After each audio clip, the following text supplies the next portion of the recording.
Programs normally scheduled at this time will not be seen, in order that we may bring you this CTV News special report. Prime Minister Mulroney and President Reagan. A final address.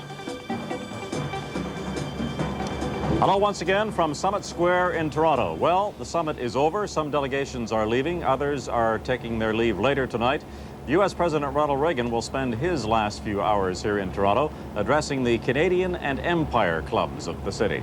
These are two venerable Canadian service club institutions that have been around for a long, long time. And the fallout we're hearing from this summit is that it has been a major success for Canada and the city of Toronto. So undoubtedly that ebullience will be seen among the audience tonight of the service clubs of the Canadian and Empire Club. And we will be going shortly to the Royal York Hotel where the addresses will begin. Brian Mulroney, the Prime Minister of Canada, will first of all introduce Mr. Reagan.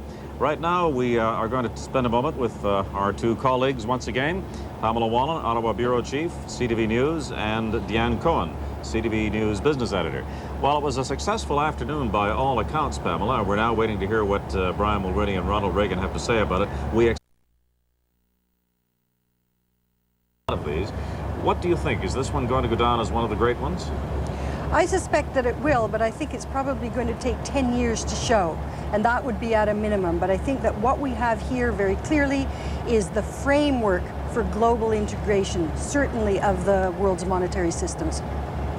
And what about Brian Mulroney and how he's done through all this? It was an experiment, Lloyd, as we've heard a lot about for the last 2 or 3 days. The Prime Minister wanted to try and do a summit that was more informal, it was less complicated and staged and pre-planned than others had been. And I think on that score it worked, although there was still a fair amount of photo opportunities for all the leaders. But he accomplished, I think, that in the sense of bringing the leaders together. It was slightly more informal and they made some progress. It's very difficult to measure these things, but on that thorny question of agricultural subsidies, it's been stymieing them all, and on third world debt.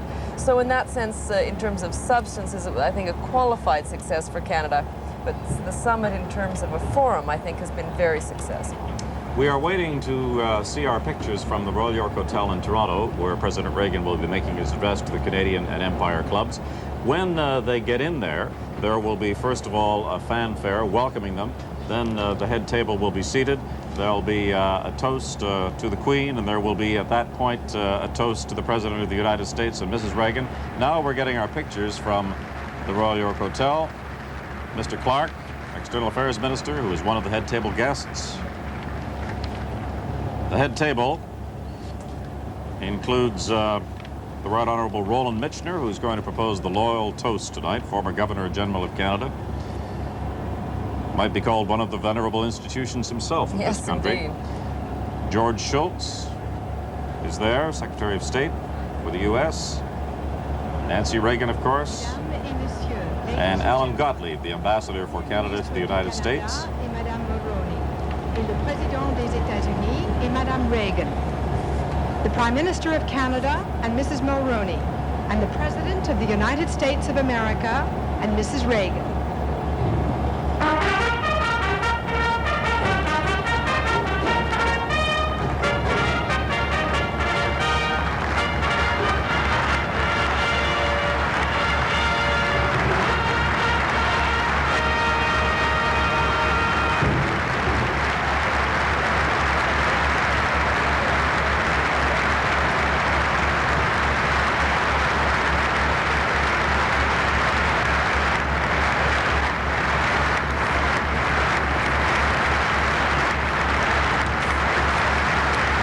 President Reagan received a very warm tribute this afternoon from Prime Minister Mulroney on behalf of the Group of Seven. This is his last summit. He retires from office at the end of this year. He's been a participant in all of them since 1980, the beginning of his first term.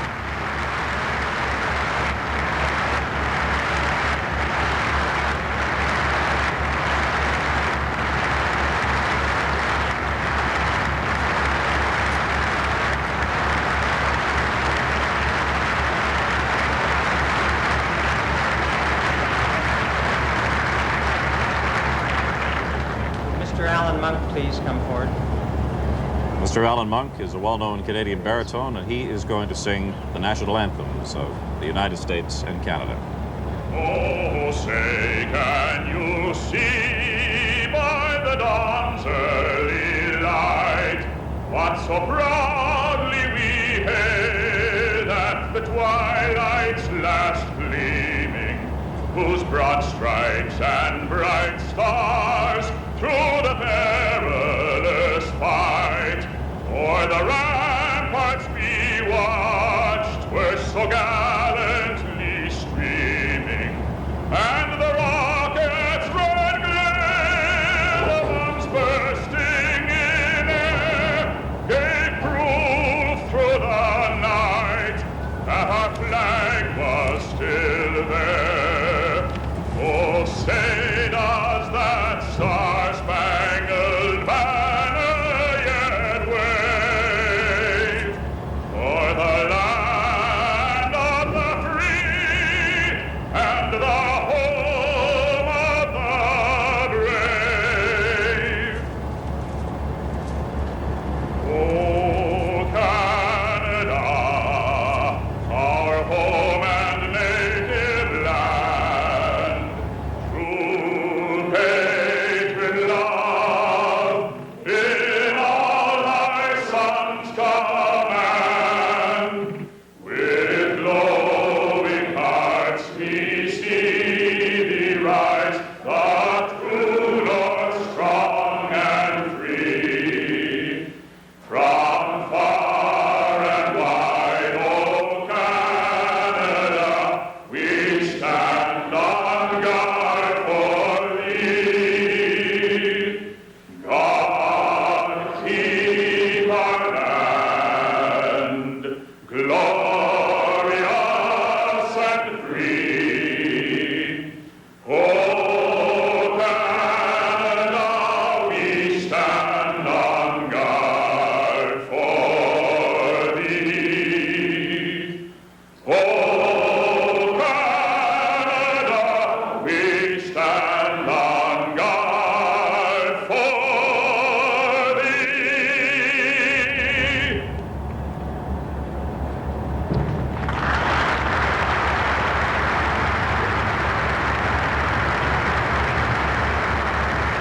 And here is a man who's usually seen in pictures running through the parks of Toronto, the former Governor General Roland Michener, with a toast to the Queen.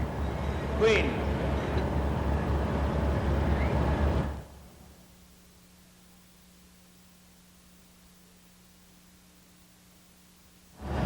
Next, Harry Wilson, the 85-year-old father of Finance Minister Michael Wilson.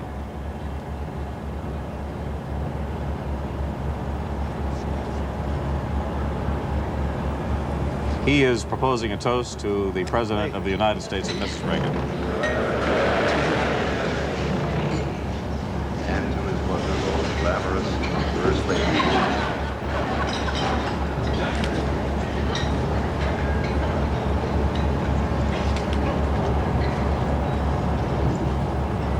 Harry Seymour, Please be seated. I'm sorry, this is the President of the Empire Club.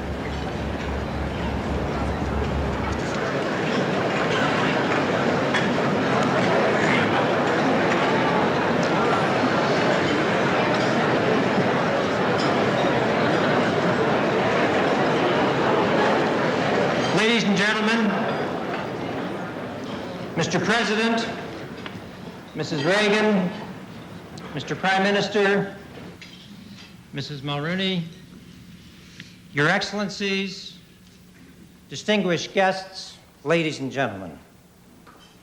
June 1988 is certainly going to go down in history as one of the busiest and most productive months in the lives of the four distinguished guests seated immediately on my left and on my right. We have a great deal to be proud of in our country. We are well aware and thankful for the tremendous economic growth in Canada, the impressive employment creation, the Meech Lake Accord, tax reform, and the free trade discussions, to mention just a few of the items that are occupying the time of the Prime Minister and our other politicians. regardless of one's political persuasion. One has to be impressed with the pace of activity surrounding the first 4 years of Mr. Mulroney's tenure.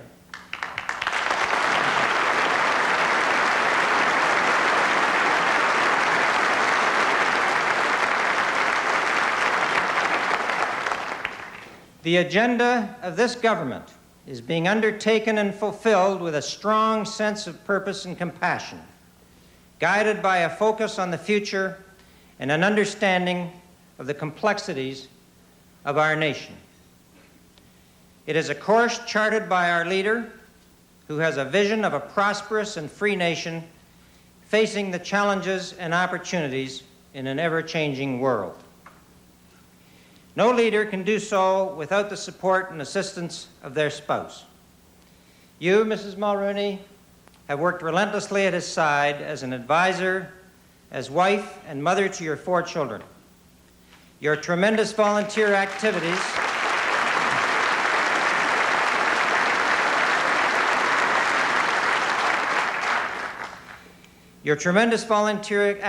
particularly on behalf of cystic fibrosis, has recently earned you the Beth Shalom Award, for which we are all very proud indeed.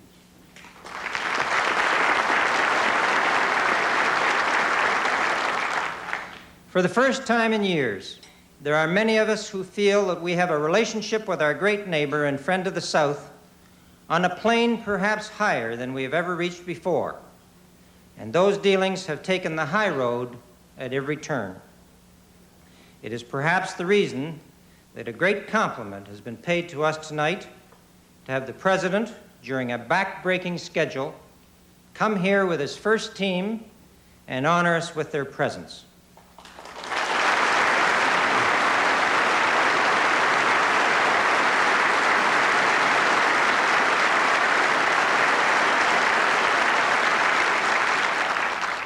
The man who has been able to assemble this distinguished guest list today is Prime Minister Mulroney. I think, sir, it says a great deal about the respect in which you are held to have such extraordinary leaders around you in these last few hours of this most successful summit.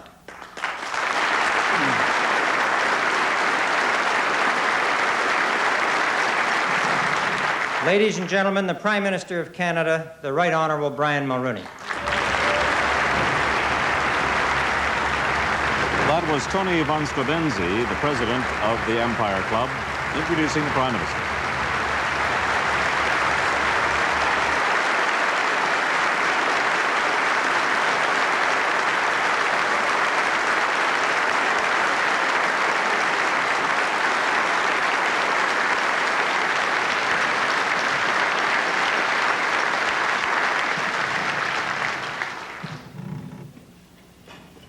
Mr. President, Nancy, distinguished guests, chers amis, I have the particularly happy duty of introducing to you tonight a great friend of Canada, Ronald Reagan, the President of the United States of America.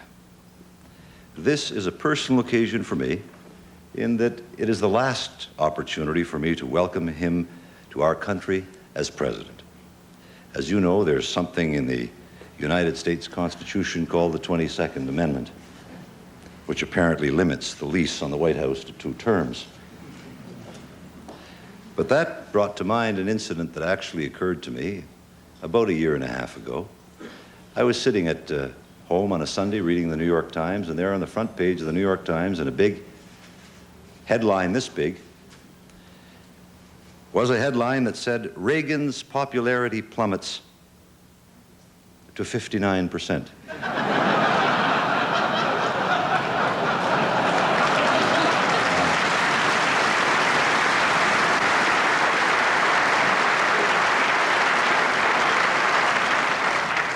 And right there, I said, there is the fundamental difference between Canada and the United States. It's language. The word plummet obviously does not mean the same thing here as in the United States. So I called the president. He was down at Camp David. And I asked him whether he had seen this, and he said yes, and he was sort of feeling a little down. And I said, Ron, I don't know how to break this to you. But 59% on a good day is all that Margaret, Helmut, and I will get together.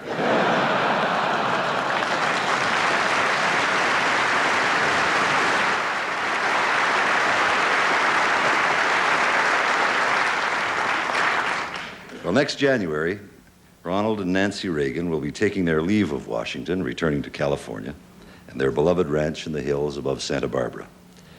Since September of '84, I have had the distinct pleasure of working closely with President Reagan. In the process, we have become friends. This is not to say that either of us has ever lost sight of the national interest of his own country, but I think that it has helped us to find the mutual interest of both of our countries. I suppose that too much can be made of special relationships between countries, just as too much perhaps can be made of personal relationships between leaders. But I don't think that that's the case between our two countries. And I don't think that's the case between these two leaders, but others will have to be the judge of that. But along the way, Ronald Reagan and I, as well as Nancy and Mila, have become very good friends. There's more to this than simply a case of a couple of Irishmen getting along, or even singing a song. By the way, I want to tell the singer tonight that both the President and I appreciated that, and we viewed it with great envy. Hey.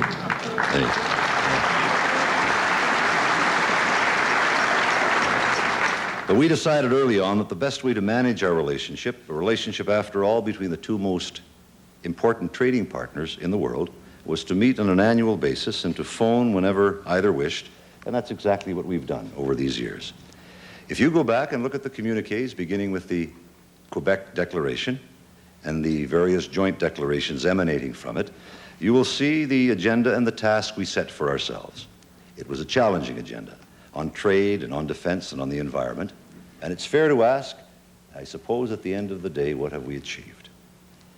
Qu'avons-nous réalisé ensemble? Voilà une question importante.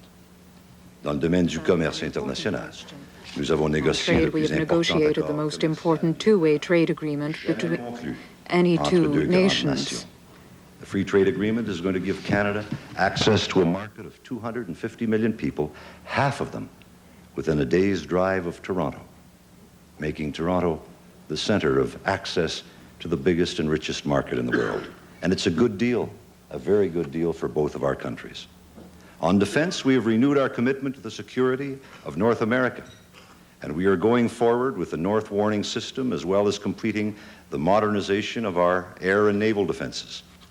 On the environment, we have shown leadership on such issues as the deterioration of the ozone layer and toxic wastes in the Great Lakes, and we have more to do on the troubling issue of acid rain.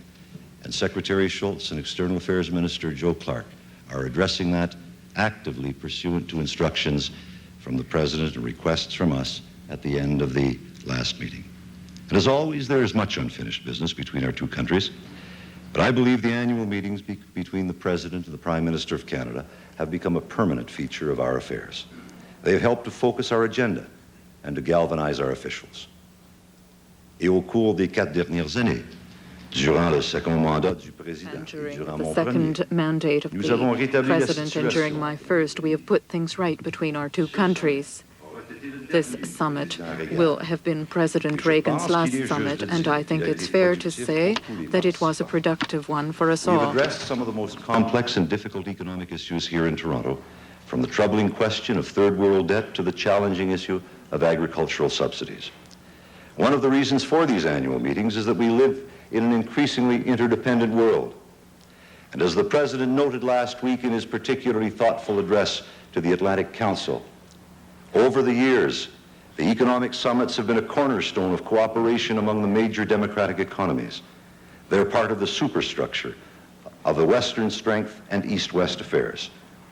In East-West relations, we have seen more than a thaw under Ronald Reagan.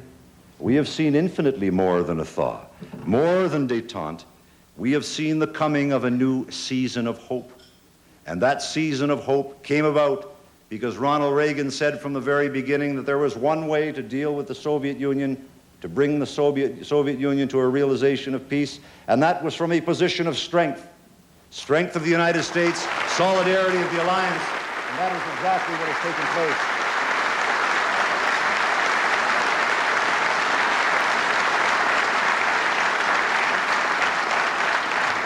And I can say without hesitation that the results, watching the President and Nancy a few weeks ago in the Soviet Union, doing so much on behalf of human rights, being so active on behalf of the refuseniks, Jewish immigration, most of the troubling issues, social issues, apart from the great questions of war and peace. The results, Mr. President, have vindicated your policy of strength and solidarity of the alliance. In the INF Treaty, an entire class of missiles is being eliminated with stringent verification procedures. This is an important step, not just in arms control, but in arms reduction. And so an era is indeed drawing to a close, a period in world history that will be known as the Reagan years, that will by and large be remembered as a time of peace and a time of prosperity. The world of 1988 and President Reagan's last summit here in this magnificent city of Toronto, the world is far removed from that world of 1981 when he attended his first summit here in Canada. Where we stood on the brink of the deepest recession in a half a century, the Western economies are in their 6th consecutive year of unprecedented recovery and expansion. As with the improved prospects for a durable world peace, I tell you, ladies and gentlemen, that this is due in no small measure to President Reagan's leadership and his courage and his vision for a better world, and the results prove that that policy, too, was the one that should have been adopted at the time.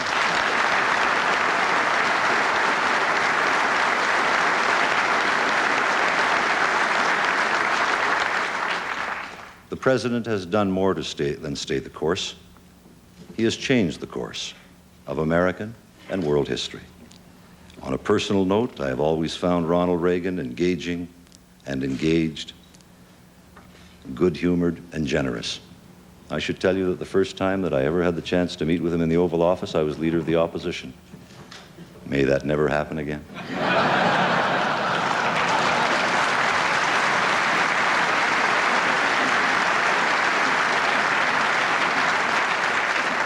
I just said that to give Senator Jerry Grafstein cardiac arrest. But I met with him, it was in June of 1984, and that very morning in the Washington Post, the reports had come out on the economy. If it's in the Post, it's accurate. And the economy was, as I remember, in June of 1984, growth that morning was reported in the previous quarter of 6.9%. Employment was down to under 7%. Investment in the quarter was up 12%. And I said to the President, my God, those are wonderful numbers. Boy, would we love to have those in Canada. He said, you know, Brian, it's funny. They don't call it Reaganomics anymore.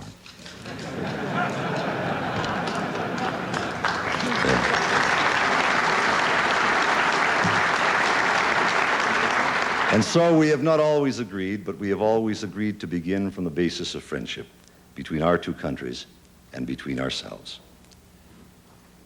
I shall miss our meetings, Mr. President, but I shall continue, as will Mila, to value our friendship. We wish you and Nancy good health and long life. Our Irish ancestors put it another way. May the road rise up to meet you. May the wind always be at your back. May the rain fall soft upon your fields and the sun shine warm upon your face. And until we meet again, may the Lord hold you in the palm of his hand. Ladies and gentlemen, the President of the United States.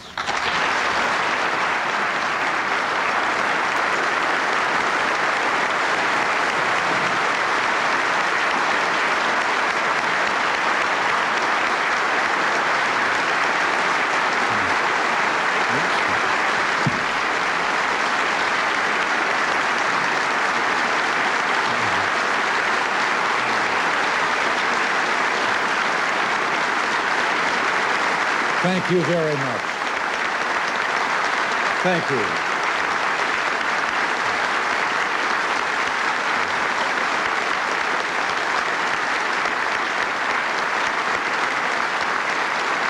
Thank you.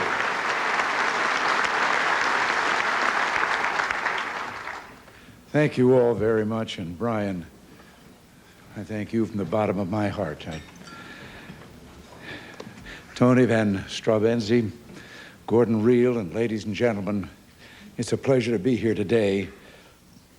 I should tell you that for me, this is a season for antiquity. 2 weeks ago, I spoke in one of the most venerable chambers in the democratic world, London's Guildhall, and today, here with two of the oldest regularly assembling groups of their kind on our young continent, how I love to find anything that's older than I am.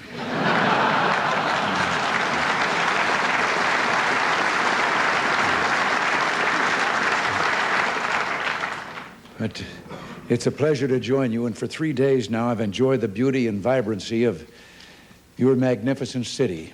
Your mayor recently said that Toronto has excitement but hasn't lost civility, and I can vouch for that. But I tell you, I have to interrupt my remarks here with Brian's farewell and the fact of what's going to happen to me. I don't know why it should have reminded me of a little something, but Nancy and I were in Ireland at Cashel Rock, and a young guide was taking us through the cemetery at the ruins of the old cathedral where St. Patrick first erected a cross. And he brought us to a great tombstone, and inscribed on it was, "Remember me as you pass by, for as you are, so once was I. But as I am, you too will be, so be content to follow me." And that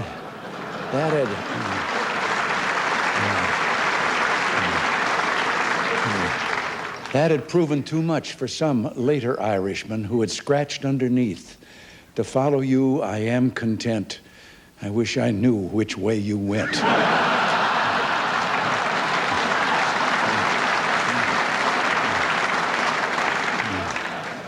Well, Brian has told me about Toronto's extraordinary dynamism and spirit of enterprise, its low crime and high quality of life. But as an old sportscaster, what says the most to me is the way this hometown cheers its Blue Jays.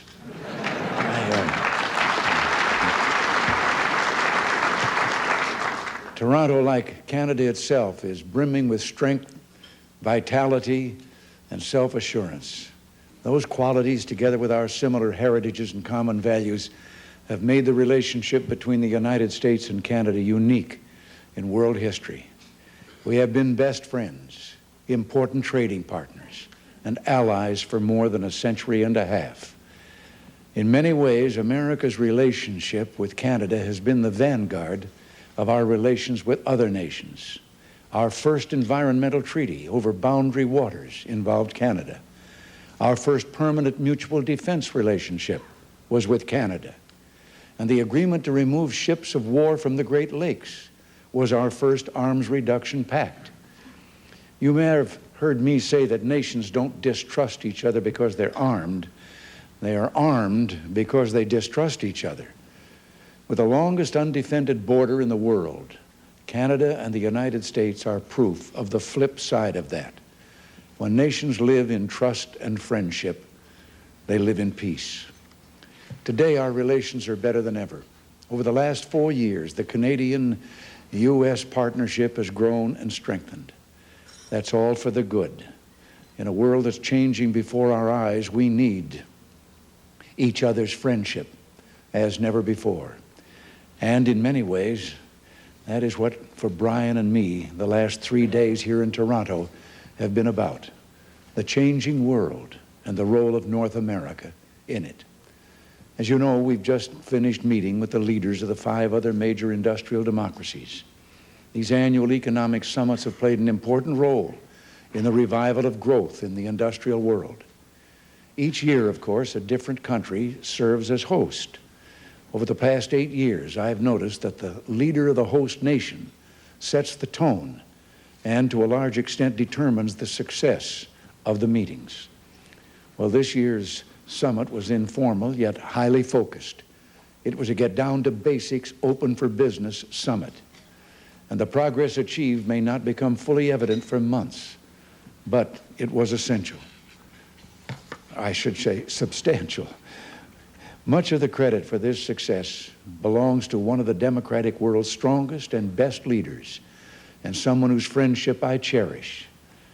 It is rare that a personal friendship between two leaders can change the course of history. Rarer still that it changes for the better. But I believe that's the case here. I believe that future generations will regard our work together as one of the great legacies of North America to the world in this half-century. No, we don't always see eye to eye, but then what two Irishmen ever did? So let me just pause here to say thank you for his vision, leadership, and friendship to my colleague and your Prime Minister, Brian Mulroney.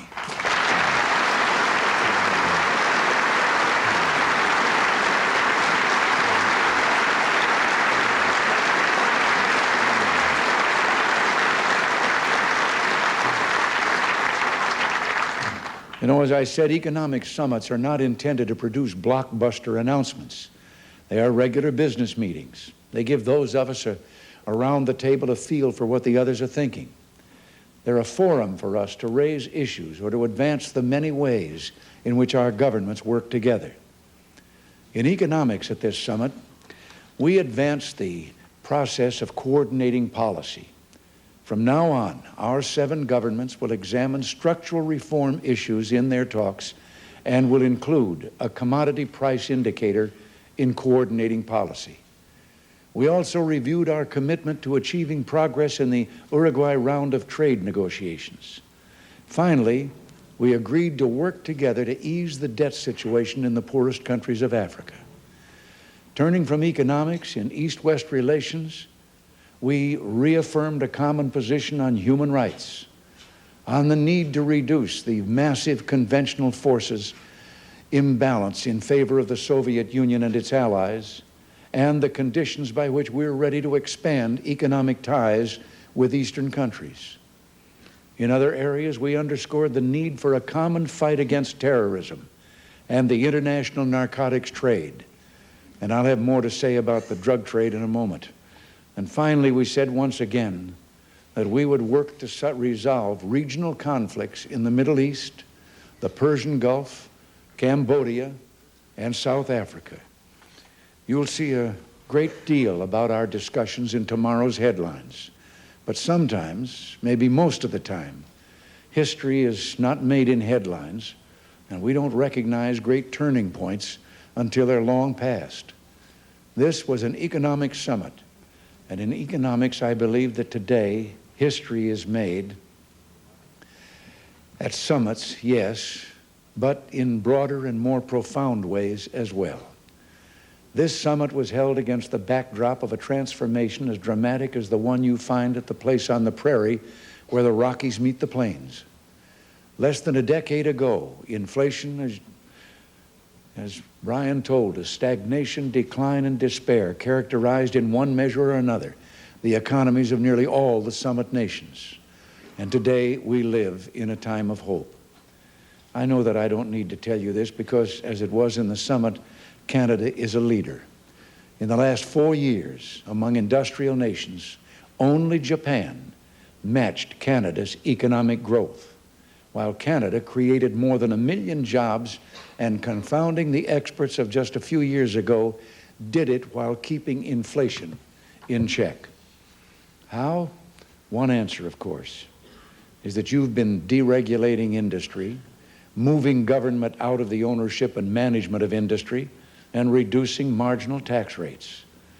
But another, and I believe truer answer, is that you have reaffirmed an old faith in the abiding universal truth that economic growth does not spring from the numbers and graphs in government bureaus, but from the hopes and aspirations of ordinary people. You have said, in effect, that the key to the future is in a simple human face. It's not the face of someone famous, someone whose name is likely to appear in the history books, but of someone, a man or a woman, who carries in his or her heart a dream, an excitement, a drive, and despite others calling that person impractical, he or she goes out and builds a dream into a business. Sometimes the dream is technologically sophisticated. Sometimes it's as simple as the store on the corner. Either way, this person, this dreamer, this entrepreneur, whether on his or her own or as a determined leader within a firm, is the driving force behind all growth. And because he or she can come from any part of society with ideas that will often seem eccentric, at least until they're tested, we in government cannot help this individual. We can't effectively target money or other assistance. We can only keep out of his or her way. We can, as you have, reduce taxes and regulations and open markets. We can give freedom. Like you, we in the United States have always rediscovered that human face, that enduring truth, and as it has been for you, the spark from this faith in freedom has rekindled our fires of opportunity, invention, and growth. It's transforming life on this great, splendid continent we share. And more, it's transforming life throughout the world.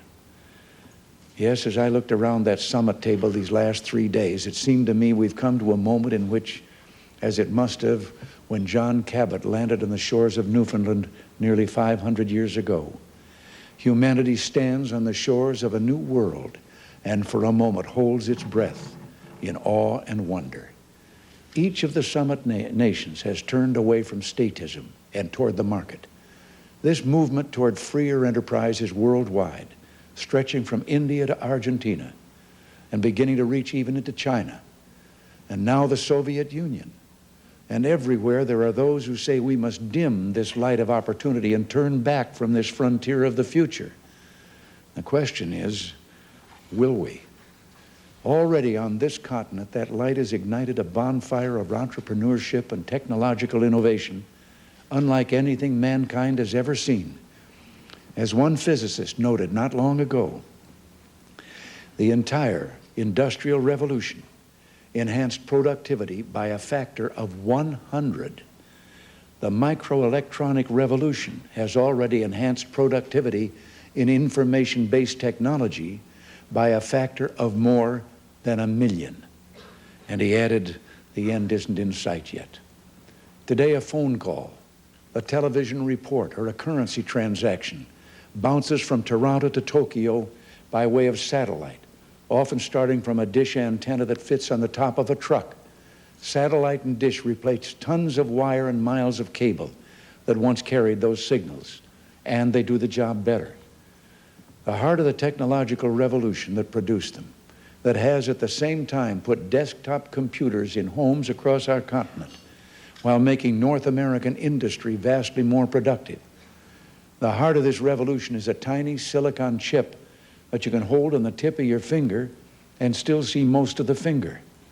Today, a single chip has the incredible power of 1 million transistors. That is, of the biggest computer of the 1960s.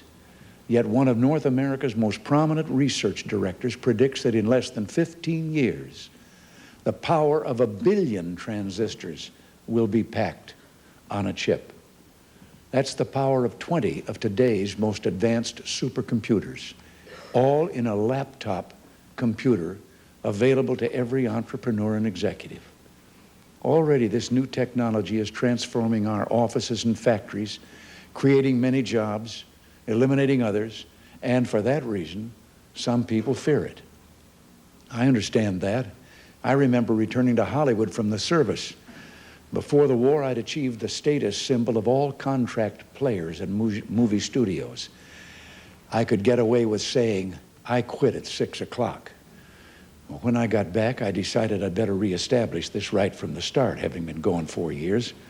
The first day of shooting, I sought out the first assistant director, and I said, I think we should get one thing straight. I quit at 6 o'clock. And he said, well, you're going to be pretty lonesome for that last hour. We quit at 5.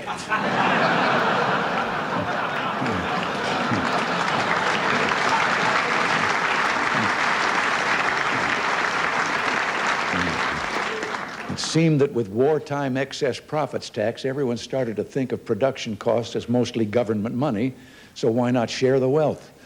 They started leaving early and loosening standards. Pretty soon, though, Hollywood had to shape up. It faced a new challenge from a new technology called television. Within a few years, studio employment dropped by thousands, and many predicted Hollywood would die. But Hollywood adapted. Many Hollywood people found work in TV, and that included a certain actor. Studios themselves discovered new markets, and among them the television market. And today, almost as many people have jobs in the movies as at the peak, and even more work in broadcasting, which now faces the new technologies of video and cable. This story of challenge and growth is not just the story of movies and television, but of all humanity in his long climb from the swamp to the stars. Do we dare stop climbing? Would we want to stop? Especially we North Americans. We who, as Winston Churchill said when he addressed your parliament during the bleakest days of the Second World War, have not journeyed all this way across the mountains, across the prairies, across the centuries, because we're made of sugar candy. Nothing could turn us back faster from the new technological horizon in the morning of its promise than to do what some would have us do and hide from the growing global marketplace. Your Prime Minister and I want to keep the world on the path of hope. And that's why we've joined together in pressing for a new round of international trade talks, in working for reform of the agricultural policies of the summit nations, and of course in negotiating a Canada-U.S. free trade agreement. That historic agreement, once approved by your Parliament and our Congress, will throw open the doors to the world's largest free trade area. It will benefit not only our two countries, but all nations now wrestling against the siren temptation of protection. Already, Canada and the United States produce the world's largest volume of trade. The U.S. has a larger volume of trade with Ontario alone than with most other countries. Who better than Canada and America to show those who hear the call of protection that there is a better way? As I told the Parliament last year, we will overcome the impulse of economic isolationism with a brotherly embrace, an embrace that may someday extend throughout the Americas and ultimately to the free world. Well, with the European community scheduled to remove internal barriers by 1992, we can hope that the two great continents of Europe and North America will become the dynamic engines of an even faster expanding open world economy. Our free trade agreement will create in North America the world's most powerful market, a market that includes many of the most exciting centers of commerce and invention on earth, a market that brings together two of the freest peoples on earth. In the past, whenever we North Americans have lowered trading restrictions, we've seen our economies bloom like mountain meadows after a spring rain. Well, hasn't the moment come for another flowering?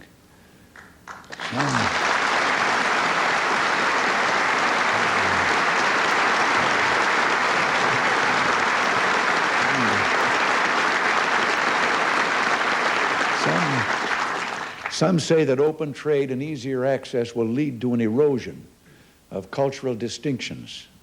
But I believe that to find North America's true future under this agreement, we need to look no farther than Canada itself, where distinct cultures have lived, worked, and traded together while respecting each other's differences for generations. With protectionist storms brewing everywhere, the choice in both our nations and among all the summit countries is between moving forward toward freer trade or backward toward the protection and isolation that are relics of another age. We cannot, for example, expect the limited free trade of today to remain secure if trade in other products becomes more and more restricted. We cannot stand still. But then, we North Americans never have. We've always risen to meet a challenge. Our hearts quicken to the call. Our eyes brighten. Our pace picks up. Let's remind those who call for sweeping separation that we have long worked in common for common goals to protect our common security and peace, for example. Of course, some have criticized this security partnership, often saying that if we build weapons, we're bound to use them, which makes me wonder where they've been for the last 40 years. In my country's Air Force Museum, there is an entire B-36 bomber, one of the first planes used for mutual security in an early part of NATO's nuclear umbrella. It has wings 2/3 the length of a football field, 6 rear-mounted propeller engines, 4 jet booster engines, and lots of vacuum tubes. At one time, it could carry a 10,000-pound bomb load and fly 10,000 miles. 385 were built. Most have been junked. None was ever flown in combat. These last 40 years, whole generations of missiles and nuclear weapons have been built and dismantled. Their only job was to keep the peace. It was kept. And now, because of NATO's strength and steadfastness, the Soviets have agreed for the first time to join us and eliminate an entire class of nuclear weapons. Is there any better answer to those who, in the name of peace, oppose a strong defense partnership? Canada and America have been partners for peace, not just in maintaining a strong Western defense, but all over the world, from Cyprus to the Sinai, from pressuring the Soviets to get out of Afghanistan to supporting democracy in the Philippines. We have worked together. I saw one of the fruits of our partnership during my recent visit to Moscow. I had some contact, not enough, with the Soviet people. They lined the streets by the thousands. I was amazed by their sincere warmth. Their faces were filled with hope, the hope, I believe, that they might be entering a new era in human history, an era of peace and, yes, of freedom. As I said at Guildhall, I found Mr. Gorbachev to be a serious man seeking serious reform. And he and I talked about those reforms, as well as about regional conflicts, human rights, and arms reduction. Our discussions focused on freedom of choice and other individual freedoms, and on the fact that recognition of these basic rights must never be taken for granted.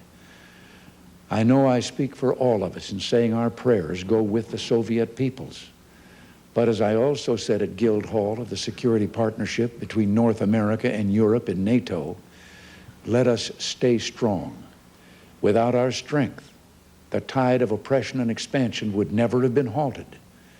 Our partnership and that of our allies is the hope of all peoples who yearn for freedom. So, as the Prime Minister said so well in his speech to Congress in April, we wish Mr. Gorbachev well, but history obliges us to retain a strong measure of skepticism about the Soviet system. We can all be, as the Prime Minister said, in some ways, from Missouri. Over the last 3 days, the summit partners here in Toronto discussed East-West relations, and we took up another threat to the security of our nations, a comparatively new but frightening one: illegal drugs. Drugs have only once before been on our agenda: a North American dialogue between Prime Minister Mulroney and Vice President Bush put them there this time. Over breakfast in Washington in April, the Prime Minister and the Vice President exchanged thoughts on how our countries could work together to fight the drug kingpins. One area they discussed was appropriate for the talks at this summit: how to prevent the laundering of money across international borders. Handling of money is proving the drug trade's weakest point. The drug trade is conducted primarily in cash and needs international banking to move and launder its money. Canada's strong support for the Bush initiative is reflected in the historic commitment endorsed by all the summit leaders in the Toronto communique. It's time to shut the teller's window to drug lords and close the money laundries for good.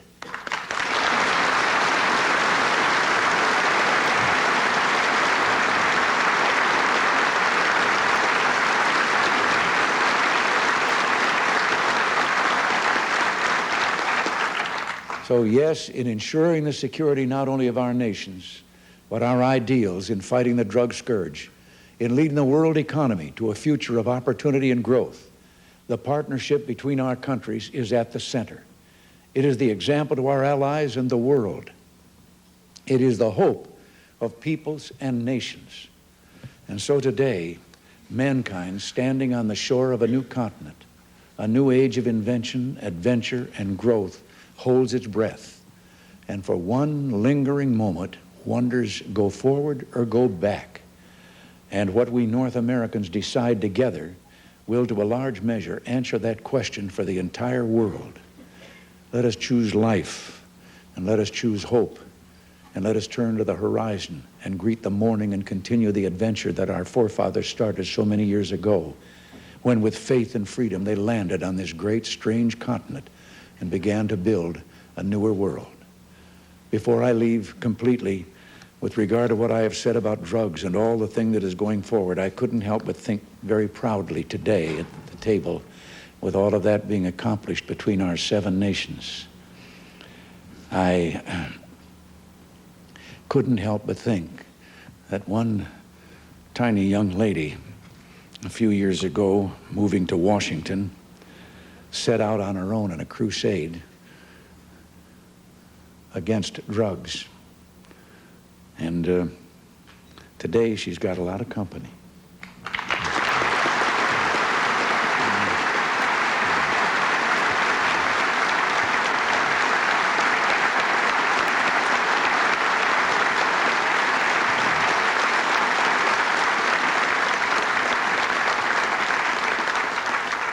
And now I thank you, and since this is my last official visit to Canada, let me add here publicly to Brian Mulroney, a colleague for 4 years and a friend for life, a particular thank you. Brian and Mila, God bless you, and God bless you all. And I have to tell you, you've probably guessed from what he said and what I said, that in this summit business, the head man in the country where you're meeting is the chairman of all the meetings. And I have to tell you that on a performance rating of, say, from 1 to 10, your prime minister, in my book, gets an 11. Thank you.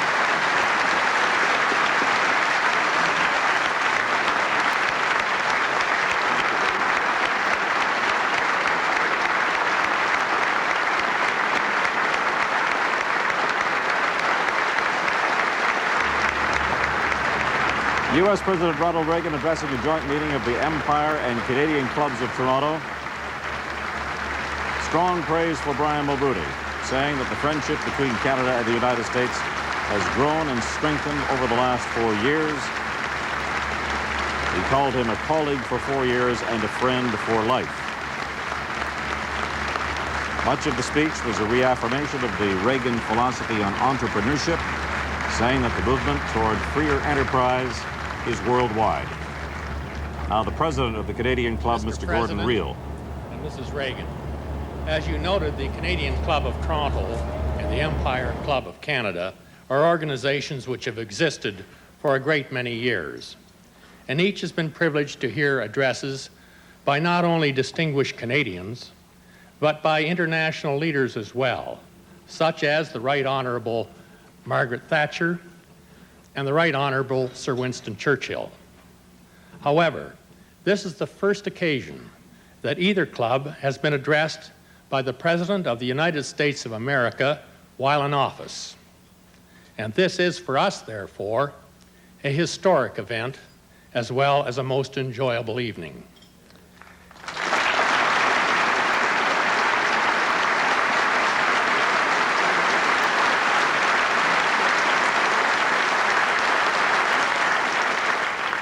The reception that you have received tonight speaks more eloquently than my words. But on behalf of our 2 clubs, thank you most sincerely for the splendid address and for the honor you pay us by your visit. To commemorate this evening, may we present to you, Mr. President, and to you, Mrs. Reagan, with this gift from our 2 clubs. It is a carving by one of our foremost Inuit artists, Kiawaka Shuna of Cape Dorset on Baffin Island.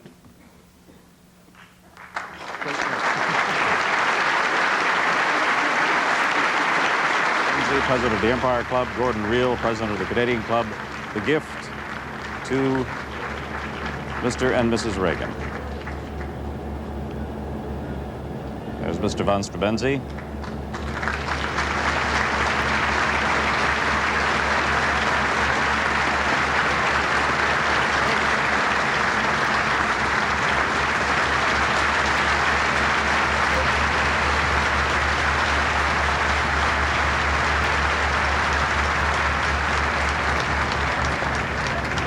And this more or less represents the swan song for Ronald Reagan in Canada. He said himself this will be his last official visit here. He may come back, of course, because of friendships developed over the years.